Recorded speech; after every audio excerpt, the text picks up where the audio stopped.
Hey, St. Lucia, wake up, everybody. Good morning. Thank you for joining us on this morning. I'm Chayla Mendez, your host. And today in the hot seat, our special guest is Chris Couchman, and he's a young entrepreneur. He has a business, which you can see behind us, called Limitless Tattoo. So he's a tattoo artist and a very interesting young man as well. So we're definitely going to highlight him, and you're going to learn a lot more. And by the end of this shoot, you're probably going to want to come to him to get your own limitless tattoo. All right. So, Chris, how you feeling? And welcome to this morning. Thank you for having me. I'm doing good. Great. Now, we had to come into his neck of the woods. There's no way we could have done him in studio. We had to catch him in his element. So, first of all, what is Limitless Tattoo all about? Limitless Tattoo is my tattoo business. I created about 4 years ago when I started tattooing. There's not a lot of shops in St. Lucia, so I had to create my own. Eventually, I'm planning to expand and get bigger, have my own shop, do art galleries and everything like that. So, Great. Now, for you, where did you start? Where did your tattooing journey begin? it was 4 years ago. I always wanted to tattoo from the time I was in like maybe Form 3 when I started watching Miami Ink. So, yeah. See what TV does to you. Yeah, influences. Yeah, so I wanted to tattoo since then, and when I left school, maybe a year after school, I met some guys who introduced me to a tattoo artist, and that's where I started. Great. So, your skills, where did you pick that up from then? It's mostly self-taught, just from practice, and a lot of practice. Wasn't always the best, So yeah. But of course, everybody has to start off somewhere. To start somewhere. Yeah, and then you grow and then you get better and then become the best and, pave the way for somebody else.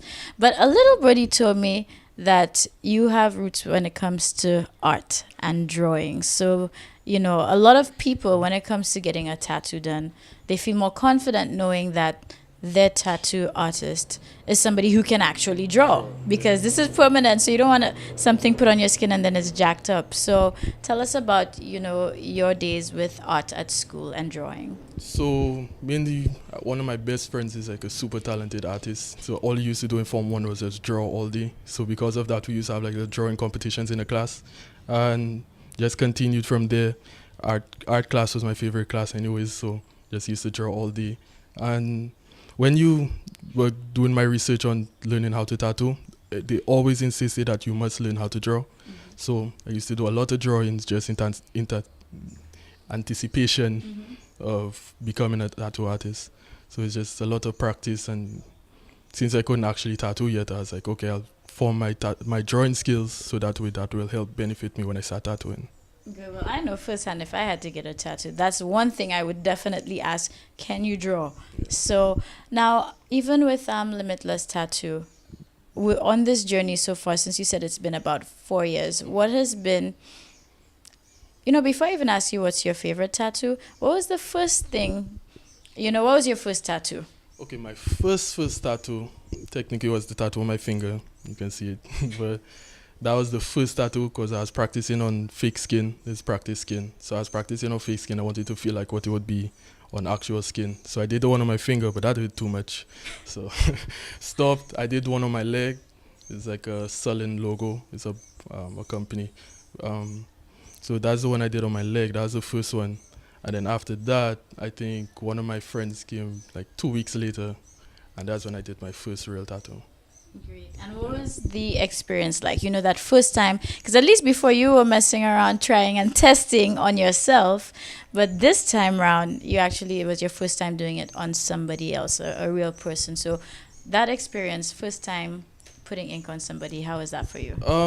I thought I would have been nervous, but I think I was so excited, and it actually came out way better than I thought it would.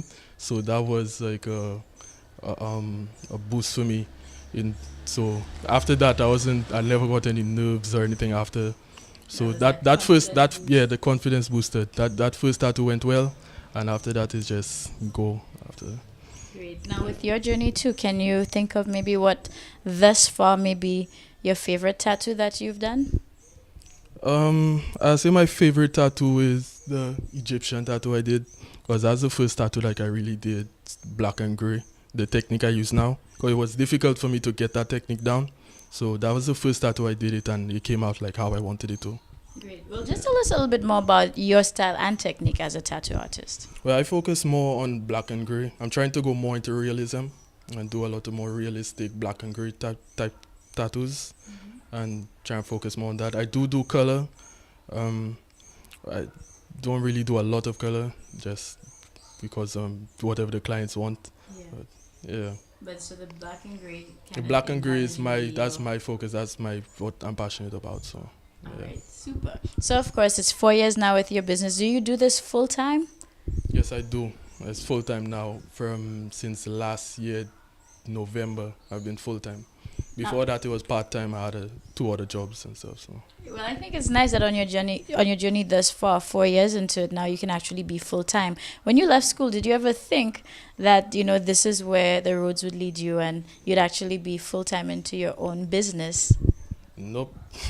I thought I would have been in an office somewhere doing graphic design or something. Because when I left school, I went to the art school, the St. Lucia School of Art, and I studied graphic design, so I have my certificate in graphic design. I didn't really think I would be able to start even doing tattoos at all, because when you learn about it later, you need an apprenticeship, and there was no one I really knew of or any tattoo shops, so I didn't really know how to get started. So I didn't really think I'd even be tattooing at all.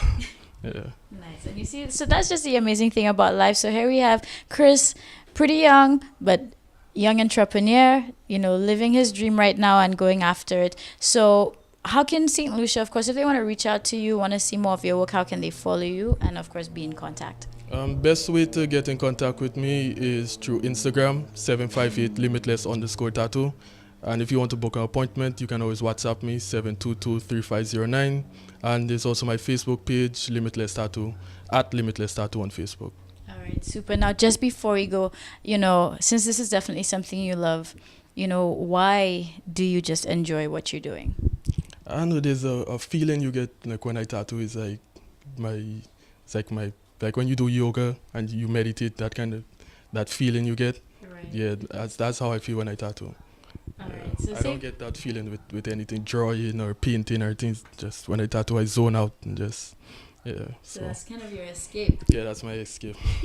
All right. Well, St. Lucia, we're still here chilling and hanging with Chris, but it's all about Limitless Tattoo. I got to put respect in that name, so we're getting it correct. And of course, make sure you check him out and support young entrepreneur. And it just goes to show you that whatever you put your mind to, you can do it. So anybody else out there watching, whatever your dream is, whatever you're passionate about, go for it. You never know if you don't try it. So we'll see you soon.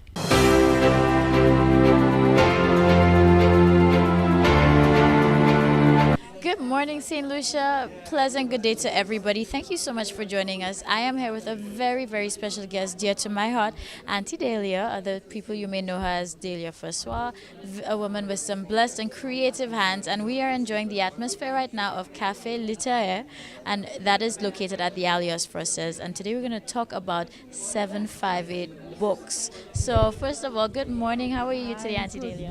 Good morning, St. Lucia. It's really good to have you, to be there with you today. You've asked me so many times, so at last you have cornered me, but I'm happy that you came. Yes, and I think we picked the perfect day. The ambience here is amazing. It looks lovely. So this is just a teaser to what you can come and experience. But let St. Lucia know about 758 Books. Okay, 758 Books, formerly St. Lucia Books, came about in 2015. As a member of the Nobel Laureate Committee, I was supposed to come up with an event to celebrate our local, anything local. We did craft, we went to Choiseul, we highlighted Choiseul and their craft. And then in 2015, we decided to celebrate our local writers. So we had our first exhibition at the Blue Coral Mall, and it was a success. We had it together with the library and Blue Coral, and from that we realized, okay, there's a need. We should do it again. People didn't realize there were so many St. Lucian writers, so we got excited about it. And 2016 we again organized St. Lucia Books, and then we realized that there was a void because the Sunshine Bookshop is now closed. So there was nowhere that or known place to get books, St. Lucian books. And just recently we had this discussion that it was sad that we did not have, as an island, somewhere a bookshop available, you know? Well, we are happy to tap into that, and for the third year, 2017, we decided to focus on authors of children's books, and we did it at the town hall, and it was just phenomenal. Schools from all over. Then we decided to, TIPA had the exhibition, and we set up, as usual, St. Lucia Books and Cafe Literaire, because we want to create an experience where you can come look at a book, read about St. Lucian books, and you could have tea, local tea. So we decided to marry the two and just create the experience. Because one of the things we realized that we have to create ways for people to start reading again. But while they read on tablets, but there's something about having a book in your hand to read. So we'd like these children to experience that. So this is what we want to have available to children, to the elderly. Well, I'm sure you'll see the elderly here today experiencing the cafe. So this is what we want to bring to St. Lucia and put the focus on our local writers. Now, that's one thing I wanted to highlight, because based on the name too, it automatically makes you think St. Lucia. And through even the time that you had the authors of the children's novels present, we actually checked that out at the town hall, and I hadn't realized for myself that we had so many local writers who actually had published work, and not just one book. Some of them have several books. It's like Dawn French comes to mind, Auntie June comes to mind, you know, her Blanchard, Jacinta Lee. We have a lot of writers, and then we have Robert Lee, who just published, and then we have Mr. Charles Cadet, who also just published a book of poems. We have Dr. Reynolds from Viewfort, who just published his Stallkeepers. So we have a lot of writers and work that we need St. Lucians to appreciate. So St. Lucia Books is all about doing this. Now, when somebody comes in, is it just actually purchase a book, or can they come and, you know, almost like should I say book rental, but come sit, read, and do they have to actually purchase a physical book? Well, what we want them to do, because there are people who don't know the amount of books we have. So that's why we have the cafe. You could look at one, because what we do, St. Lucia Books, what we have done, we've purchased some, and we also get some from the writers. So you could actually pick up one seat at the table and, you know, browse for it. And there are people who know what they want, so they come and they buy. But we want to create that experience, that they could look at the different books, tell other people about it, and this is what it's all about. We have Velan John, who has, I think, the thickness of the book, I think it'd be costly to publish. Well, that's me. And he brought it there just so persons can read it. So this is what we're all about. We want them to come and experience it and enjoy St. Lucia Books and then talk about it. Well, you know what? I'm absolutely loving this. Again, St. Lucia, you can see the ambience. Hopefully you can feel it. We're having our morning tea. So again, you're not even pressured to purchase the book. You can go peruse through, get a feel for it, to see if it's something you connect to, and then you can take it. So you need to come down to 758 Books and be part of the experience. And Auntie Delia, just let them know again your opening hours and where the location is. We're at Alias Facets, and I would like to thank Alias Facets for embracing us and giving us the space. We open from 9, well, the place is open from 9 to 7, but we're here from 9 to 5. But if there's a special occasion, we kind of worked it out for like today, and we have our tea party. So we want to tell St. Lucia, come out, come and experience our St. Lucian books, our St. Lucian teas. Come and see what we produce right now in literature. So you heard it yourself, St. Lucia. Come down, you know, make it a family experience. Come down with your children. You can find a kid's novel whilst you look through one for yourself and just enjoy your tea, or have your own mini tea party here as well. So 758 Books, definitely something to be proud of, and we'll keep following. And I would also want to encourage other writers. This is one of the things we're looking at. And if you know somebody who writes, send them to St. Lucia Books. We have a lot in store and a lot to come. So there's no reason to say there's no avenue. Now there's a platform for our writers. So young and upcoming, or even established, make sure you come and showcase your work here as well too. So we'll keep following, and let's continue to be proud St. Lucians, and let's become a nation that loves to read.